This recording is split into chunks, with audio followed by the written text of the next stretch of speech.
बिस्मिल्लाहिर्रहमानिर्रहीम। अस्सलाम वालेकुम व्यूअर्स, मैं हूं तंजीला रियाज और आप देख रहे हैं मेरे यूट्यूब चैनल। तो रमज़ान स्पेशल रेसिपी में आज मैं आपके साथ शेयर करूंगी आलू के क्रिस्पी स्नैक्स की रेसिपी। यकीन करें खाने में बेहद ही लजीज है और बनाने में बेहद ही आसान है। तो फिर देर किस बात की, चलते हैं अपनी मज़ेदार सी रेसिपी को बनाना स्टार्ट कर लेते हैं। बिस्मिल्लाहिर्रहमानिर्रहीम। मज़ेदार क्रिस्पी से आलू के स्नैक्स बनाने के लिए सबसे पहले तो यहाँ पर मैंने 800 ग्राम आलू ले लिए हैं और आलूओं के छिलके रिमूव करने के बाद मैंने इसको क्यूब्स में कट कर लिया है। क्योंकि ना आलूओं को हमने बॉईल करना है तो हम इसकी कटिंग करके बॉईल करेंगे।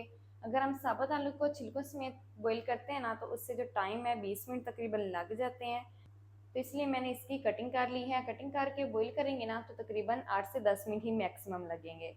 तो अब हम क्या करेंगे, इसको साइड पर कर देते हैं और आलूओं को बॉईल करना स्टार्ट कर लेते हैं। तो यहाँ पर आलूओं को बॉईल करने के लिए मैंने एक कढ़ाई ले ली है। सबसे पहले हम इसमें अपने कटे हुए आलू ऐड कर देंगे। चलें जी, साथ ही हम इसी के ऐड कर देंगे पानी।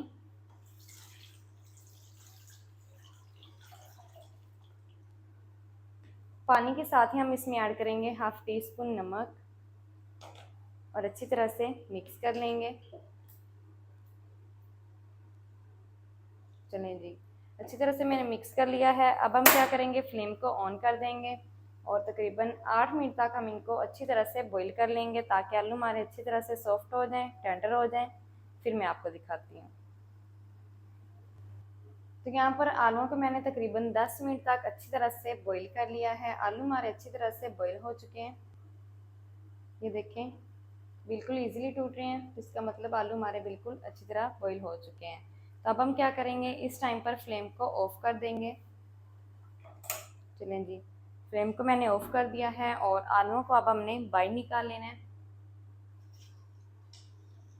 आलूओं को हम बाहर निकाल के एक लैदा बाउल के अंदर हम इसे ट्रांसफ़र कर देंगे ताकि आलू हमारे ठंडे हो जाएं। गरम गरम आलू को हमने बिल्कुल मैश नहीं करना, नहीं तो जो सारी रेसिपी है ना वो हमारी ख़राब हो जाएगी। इसलिए आलूओं को हम अच्छी तरह से ठंडा पहले कर लेंगे। तो जल्दी से मैं आलूओं को अच्छी तरह से ठंडा कर लूँ, फिर हम इसे मैश करेंगे, इसका अगला स्टेप शुरू करेंगे।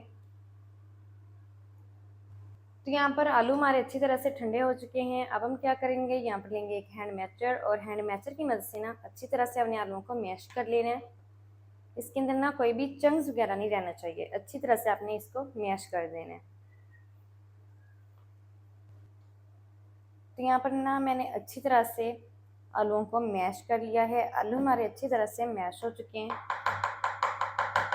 चलें जी, इस टाइम पर हम इसके अंदर ऐड करेंगे ब्रेड क्रम्स। तकरीबन 4 टेबल स्पून भर के हम इसमें ब्रेड क्रम्स के ऐड कर देंगे और अच्छी तरह से हमने इनको मिक्स कर लेना है।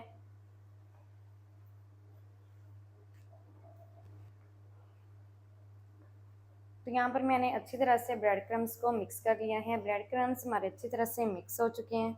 इस टाइम पर क्या करेंगे, हम इसके अंदर ऐड करेंगे कुछ स्पाइसेस।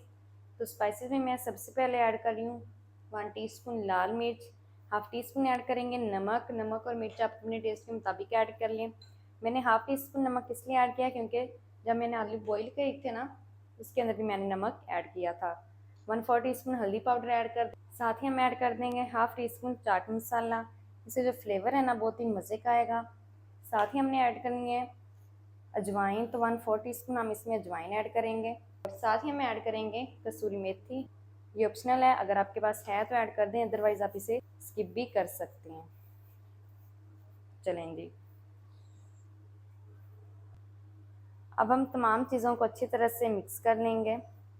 मैं स्पैचुला की मदद से मिक्स कर रही हूँ, आप चाहें तो इसे हाथ की मदद से भी अच्छी तरह से मिक्स कर सकते हैं। जिस तरह से आपको इजी लगे आप इसे अच्छी तरह से मिक्स कर लें और इसकी एक डो बनाकर रेडी कर लें।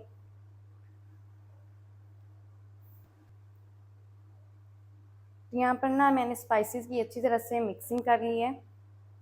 इस टाइम पर ना हम इसके अंदर ऐड करेंगे 2 टेबल स्पून भर के ना हम इसमें कॉर्नफ्लोर के ऐड कर देंगे। अगर आपके पास ये ना हो तो आप इसकी जगह पर चावल का आटा भी इस्तेमाल कर सकते हैं। साथ ही हम ऐड करेंगे थोड़ा सा हरा धनिया बारीक कटा हुआ।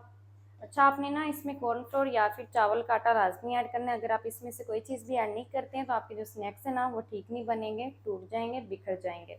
इसलिए आपने कोई ना कोई चीज़ तो लाजमी ऐड करनी है। और फिर से हमने इनकी अच्छी तरह से मिक्सिंग करनी है। इतनी मिक्सिंग करनी है कि अच्छी तरह से तमाम चीज़ें एक जान हो जाएं और एक डो बनकर रेडी हो जाए। तो यहाँ पर मैंने तमाम चीज़ों की अच्छी तरह से मिक्सिंग कर ली है और एक डो बनाकर रेडी कर ली है। अब हम क्या करेंगे, अपनी डो को साइड पर कर देते हैं और इसका जो अगला स्टेप है ना वो हम शुरू कर लेते हैं। तो चलें जी, अब मैंने यहाँ पर एक कटिंग बोर्ड ले लिया है और जो हमने डो बनाकर रखी है ना उसमें से थोड़ा सा पोर्शन लेंगे और इसको हम इस तरह से बिल्कुल रोल कर लेंगे। तो चलें जी, यहाँ पर मैंने अच्छी तरह से रोल कर लिया है। अब हम क्या करेंगे, इसकी कटिंग। तो कटिंग के लिए यहाँ पर मैंने इस तरह का चाकू ले लिया है और इसकी हम इस तरह से कटिंग कर लेंगे।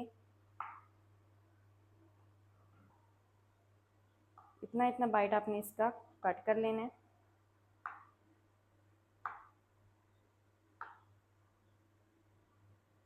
अब हम क्या करेंगे, यहाँ से इस तरह का एक बाइट उठाएंगे और इस तरह का हम एक चम्मच ले लेंगे और इसकी मदद से हम इसको इस तरह से प्रेस कर देंगे। ये देखें, बिल्कुल इस तरह से। तो ये देखें, इस तरह के हमने बाइट्स बनाकर रेडी करने हैं। तो माशाल्लाह से एक पीस यहाँ पर मैंने बनाकर रेडी कर लिया है। इसी तरह से जितने भी हमारे बाइट्स रह गए हैं उन सबको भी मैं बनाकर रेडी कर लूँ, फिर मैं आपको बताती हूँ कि आगे हमने इसको क्या करना है। तो माशाल्लाह से यहाँ पर सारे पीसेस मैंने बाइट्स के बनाकर रेडी कर लिए हैं।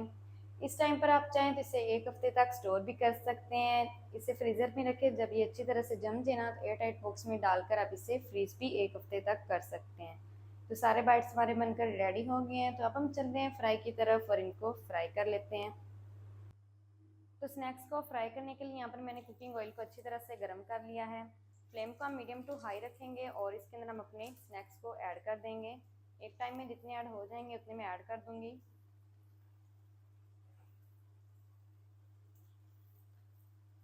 अभी तक फ्लेम को मैंने हाई रखा हुआ है, बाद में हम इसको लो करेंगे। वो आगे चल के मैं आपको बताती हूँ कि कब हमने इसको लो करना है।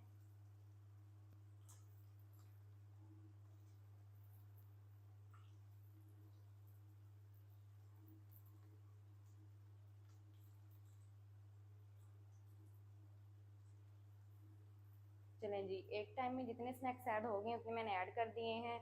अब हम फ्लेम को मीडियम टू लो कर देंगे और 1 मिनट तक हम इनको इसी तरह से फ्राई होने देंगे। 1 मिनट के बाद हम इसकी साइड को चेंज करेंगे।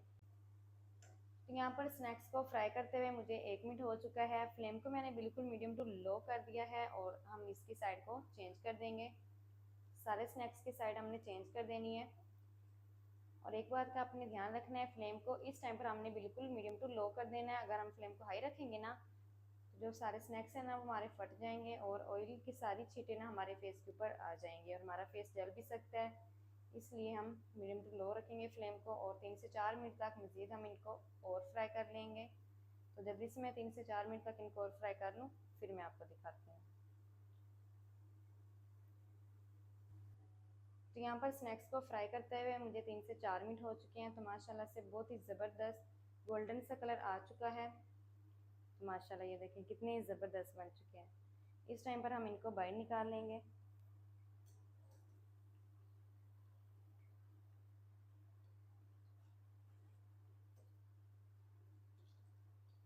तो माशाल्लाह ये देखें कितने ज़बरदस्त बन चुके हैं। इसी तरह से जितने भी हमारे स्नैक्स रह गए हैं उन सब को भी मैं फ्राई कर लूँ, फिर मैं आपको इसका फाइनल लुक दिखाती हूँ। बिस्मिल्लाहिर्रहमानिर्रहीम। तो माशाल्लाह बहुत ही ज़बरदस्त क्रिस्पी से स्नैक्स हमारे फ्राई होकर रेडी हो गए हैं। तो माशाल्लाह ये देखें कितने ज़बरदस्त बन चुके हैं। तो माशाल्लाह ये देखें कितने क्रिस्पी बन चुके हैं। बनाने में बेहद ही आसान है, खाने में बेहद ही लजीज हैं। तो आपने भी एक दफ़ा घर में ज़रूर ट्राई करना है, इंशाल्लाह बहुत ही मज़े के बनेंगे। तो ये देखिए अंदर से कितने ज़बरदस्त बन चुके हैं। तो माशाल्लाह ये थी व्यूअर हमारी आज की रेसिपी आलू के क्रिस्पी स्नैक्स की। आलू के क्रिस्पी स्नैक्स मज़ेदार टेस्टी किस तरीके से बनाए जाते हैं तमाम तरीका आपके साथ शेयर कर दिया है। वीडियो अच्छी लगे तो वीडियो को लाइक कर दें, चैनल पर नए हैं तो चैनल को भी सब्सक्राइब कर दें ताकि हमारी हर नई आने वाली वीडियो आप तक पहुँच सके। मिलते हैं नई वीडियो के साथ, तब तक के लिए इजाज़त दीजिए। अल्लाह हाफिज़।